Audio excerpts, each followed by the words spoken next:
Bonjour à tous, nous nous retrouvons aujourd'hui pour poursuivre notre réflexion sur le réchauffement climatique et le changement climatique de manière générale.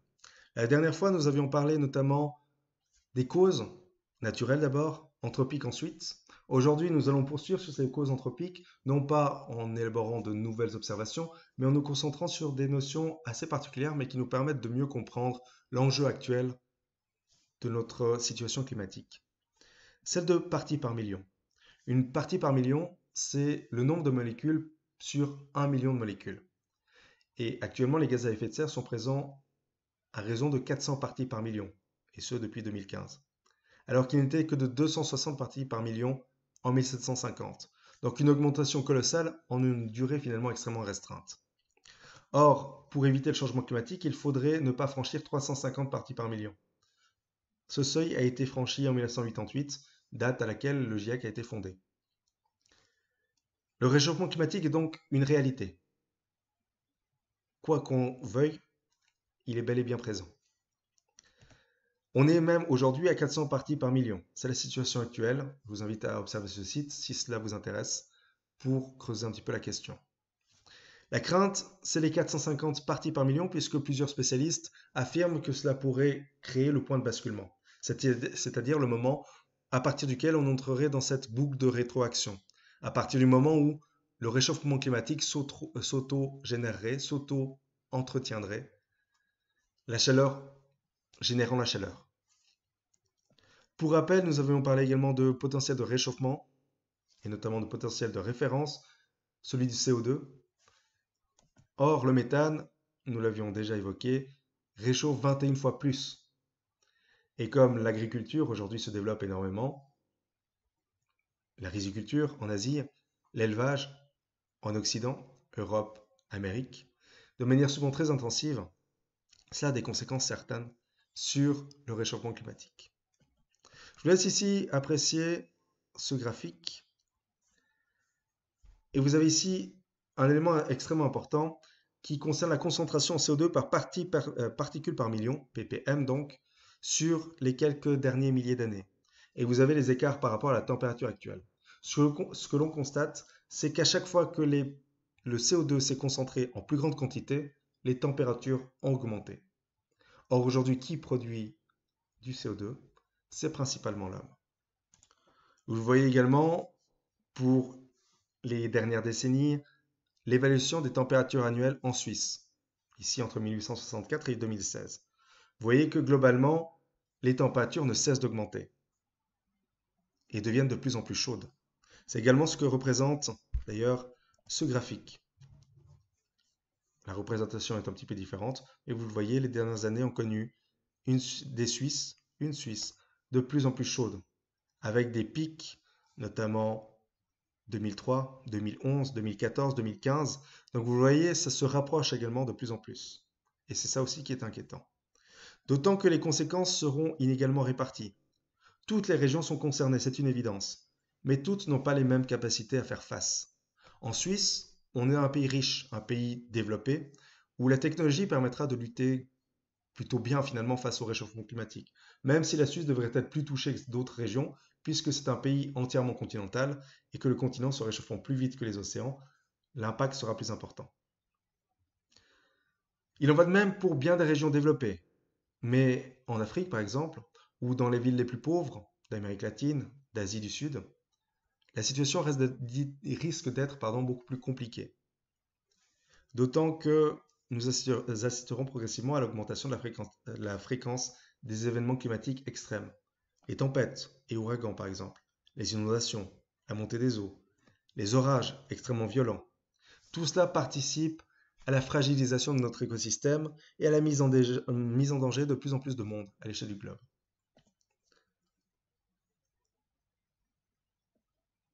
Même constat donc en termes de canicule et de sécheresse, en termes d'inondations, de pluie et de grêle, puisque si on aura plus de précipitations dans certains espaces, on en aura également bien moins dans d'autres. Le désert progressant, là où déjà l'eau vient à manquer. L'agriculture en Afrique est déjà difficile suivant les latitudes, et cette difficulté risque de s'accentuer encore avec la réduction des capacités d'irrigation. Alors qu'à l'inverse, pensez au Bangladesh par exemple, déjà très souvent inondé, très souvent touchés par ces catastrophes, la situation pourrait encore se compliquer. Vous avez ici une carte qui témoigne de ces événements. Vous voyez que toutes les régions du globe sont touchées, avec des risques plus ou moins marqués, bien évidemment, des risques extrêmes pour certaines régions, l'Asie du Sud par exemple, l'Afrique de l'Est également, des risques élevés pour l'Afrique centrale notamment.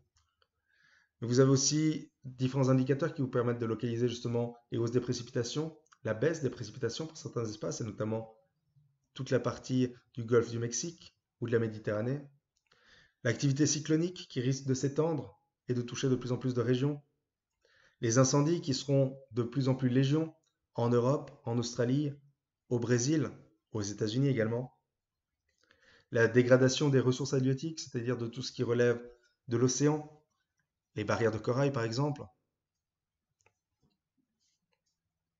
l'écosystème marin de manière générale, la montée des eaux également, qui concerne beaucoup de régions, bien plus que ce qu'on imagine d'ailleurs, aussi bien en Europe qu'en Asie, qu'aux États-Unis ou qu'en Amérique latine. Les sols constamment gelés, qui seront de plus en plus nombreux à fondre durablement. C'est ce que l'on voit également sur ce graphique, de manière peut-être un peu plus explicite, puisque les éléments sont moins nombreux. Vous voyez que les régions polaires devraient connaître une diminution de la calotte glaciaire arctique, ce qui aura un impact bien évidemment sur les zones de pêche. L'Amérique du Nord devrait voir une baisse du niveau des grands lacs, des difficultés en termes d'agriculture dans les grandes plaines, ainsi que la mise en danger de certains écosystèmes, les marais, la toundra et les écosystèmes d'altitude. L'Amérique latine sera plus touchée par les inondations, les cyclones, et de la même manière, plusieurs écosystèmes seront mis en danger, notamment les mangroves. L'Afrique sera touchée par la désertification, par la famine déjà omniprésente dans certains espaces, par les risques d'inondation et d'érosion dans d'autres, par le maintien du sous-développement, puisque c'est des espaces qui seront toujours plus menacés. L'Australie et la Nouvelle-Zélande connaîtront plus de sécheresse, la disparition des coraux, la fragilisation de certains écosystèmes, encore une fois. L'Europe verra plus de pluie au nord, plus de sécheresse au sud, la fonte des glaciers, l'impact sur le tourisme, bien évidemment. Et l'Asie verra des millions de personnes migrer à cause de la montée des eaux, de même que certains écosystèmes disparaîtront. Et vous voyez, c'est intéressant parce que ce graphique met aussi en évidence la capacité de réponse face à tout cela. Les pays développés n'auront aucune peine à faire face au péril. Ça coûtera cher, ce sera difficile, on devra s'adapter, mais nous avons les moyens de le faire. Ça n'est pas le cas de tout le monde, et c'est là que ça devient problématique. On assistera effectivement à la fonte des glaciers et à l'augmentation du niveau de la mer, vous le voyez ici. L'immense majorité des glaciers a commencé à diminuer. Même ceux qui, à certaines périodes, ont pu connaître une petite augmentation sont encore aujourd'hui en train de diminuer. Et ça impliquera forcément la submersion des côtes et la disparition de certaines îles. Les îles du Pacifique, par exemple, les îles des Maldives, pourraient être appelées à disparaître à cause de la montée des eaux. Et donc, c'est des populations entières qui devront fuir ou mourir. Migration donc importante de population, ces gens qui quitteront ces espaces submergés, qui quitteront ces espaces inondés constamment, qui devront fuir les glissements de terrain. Toute la question des ressources en eau et de l'approvisionnement qui pourrait être problématique. La question même en Europe se pose. Vous avez ici les Pays-Bas actuellement, voici les Pays-Bas avec 1 mètre d'eau supplémentaire. Les digues sont faites pour éviter que ce scénario se produise et pourtant la situation devient de plus en plus instable et de plus en plus dangereuse. Même chose pour Canton. Vous avez ici quelques-unes des grandes villes, Hong Kong, Macao par exemple.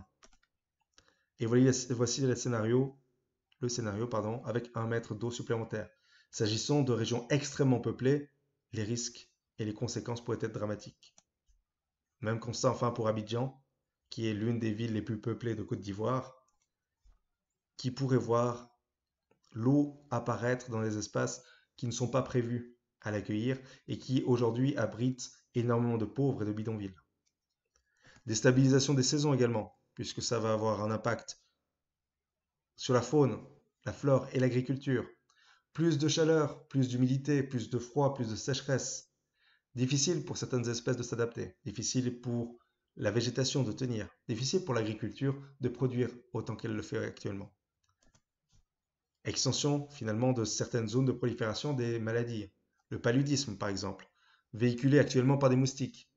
Moustiques qui prolifèrent dans des régions chaudes et humides, comme vous le voyez ici. Mais avec l'extension de ces espaces, avec la modification du climat, ce moustique qui fait des ravages, notamment en Afrique, mais également dans certaines régions asiatiques et sud-américaines, pourrait se retrouver dans des latitudes beaucoup plus élevées, beaucoup plus proches de chez nous. L'impact d'ailleurs se fera différemment dans les différentes régions. L'Europe centrale et méridionale devrait voir de plus en plus de vagues de chaleur, des incendies de forêt de plus en plus fréquents, des épisodes de sécheresse également. Le bassin méditerranéen devrait être plus sec, plus vulnérable aux sécheresses et aux incendies. L'Europe du Nord verra plus d'humidité, sera plus vulnérable aux inondations hivernales.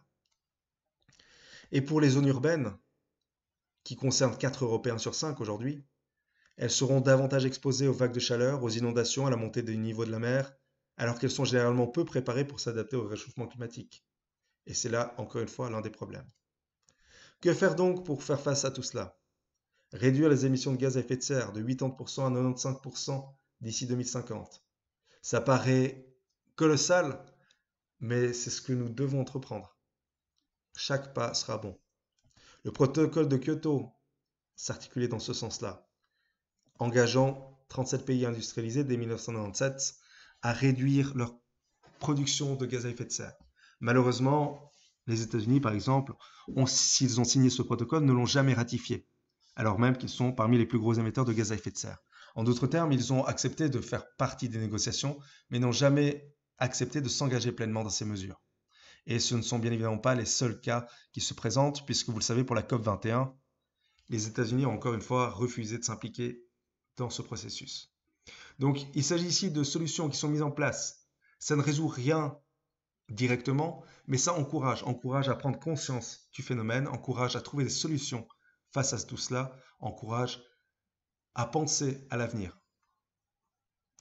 L'objectif, c'est aussi de réduire sa dépendance aux combustibles fossiles en développant l'énergie renouvelable.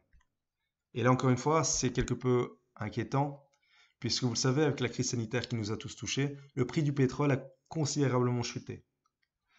Or, les énergies renouvelables ont besoin de ne pas souffrir de cette concurrence déloyale pour se développer.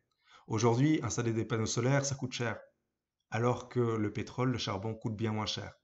Donc, tant que le pétrole restera bon marché, ça paraît assez difficile de privilégier l'énergie renouvelable. Enfin, lutter contre la déforestation, ça peut paraître une évidence et pourtant ça ne l'est pas forcément. En Europe, nous avons massivement déforesté au Moyen Âge. Difficile pour nous de faire la morale à des pays qui aujourd'hui déforestent pour se développer, à l'image du Brésil qui cherche sans cesse de nouvelles terres agricoles, à l'image de l'Indonésie qui rase ses forêts tropicales pour planter des arbres à même de donner de l'huile de palme que nous consommons tous quotidiennement. Donc difficile de donner des leçons, difficile de faire différemment et pourtant il le faut puisque la situation se complique à mesure que nous avançons dans le temps. Voilà ce que nous pouvions dire donc de ce réchauffement climatique. Encore une fois, nous pourrions nous étendre bien plus longuement. Ce n'est pas le but, nous arrivons au terme de cette année. Concentrons-nous donc sur l'essentiel. C'est une chose qui évolue constamment. Je vous invite donc à rester attentif et surtout, quoi qu'il arrive, à toujours rester critique par rapport aux discours qui peuvent émerger, ça et là, en fonction des circonstances, notamment sur les réseaux sociaux, puisque l'on voit apparaître de plus en plus d'experts autoproclamés d'une chose qui est bien loin d'être aussi anodine qu'il n'y paraît. Comme toujours, je reste à disposition pour vos questions et je vous souhaite une excellente semaine.